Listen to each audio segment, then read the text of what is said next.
Hello guys, नमस्कार। आज भने हामी घुम्न आएका छौँ। छुट्टीको दिन यो भने यो चाहिँ कतारा। यो कतारको कतारा हुँदै अहिले भने हामी कुन ठाउँ रे दाइ? यो ठाउँको नाम चाहिँ के हो रे दाइ? पल्कतार।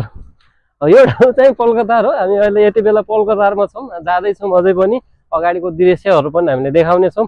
कस्तो लाग्छ भिडियोलाई फुल हेरेर कमेन्ट गर्नु होला सबैजनाले। कति रमाइलो छ हेर्नु त। भ्यू एकदम रमाइलो छ यो भ्यू। यहाँहरू पनि आउनु होला टाइम फुर्सद को बेला। रमाइलो गर्नुपर्छ, घुम्नुपर्छ। सो एकदम ब्युटिफुल छ है। अब हामी हिँड्दैछौँ, अझै पनि हिँड्दैछौँ। हामी हिँड्दा हिँड्दा थाकिसके। 2 बजेदेखि कन्टिन्यू हिँडिराखेका छौँ होइन। अझै पनि जाने त्यो मेन गन्तव्यमा चाहिँ पुगेका छैनौँ, हिँडिरहेका छौँ। सो रमाइलो छ एकदम। चिसो चिसो भइरहेको छ मौसम पनि। अहिले बाहिर हिँड्ने जस्तो भएको छ है। एकदमै चिसो छ अहिले त होइन, त्यस्तो गर्मी छैन। सो आज हाम्रो दाइले, क्यामेराम्यान हाम्रो दाइ हुनुहुन्छ, उहाँ खिम दाइ हुनुहुन्छ। एकदम क्यामेराम्यानमा एकदमै साथ दिइराख्नु भएको छ। Thank you so much. उहाँलाई पनि धेरै धेरै धन्यवाद।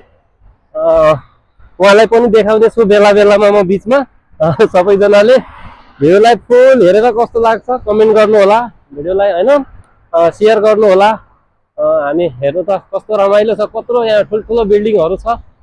यो देखाउने छ, ल देखाइदिनुहोस् त दाइ यताको पनि है। यो ब्रिज हो। सो एकदम रमाइलो छ यो ठाउँ। अझै हामी हिँड्दैछौँ। हिँड्दै हिँड्दै अब कहाँ पुगिन्छ, कहाँसम्म पुगिन्छ होइन। यात्रा कहाँ पुगेर टुङ्गिने भएको त थाहा छैन। तर पनि यहाँहरूलाई कस्तो लाग्छ भिडियो प्रतिक्रिया दिनु होला कमेन्टमा। सो हामीलाई त एकदमै रमाइलो लागिरहेको छ। आज धेरै दिनपछि हामी यसरी बाहिर घुम्न आएका छौँ।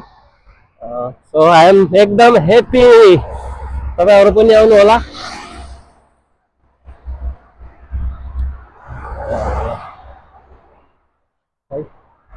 दिनु त मलाई।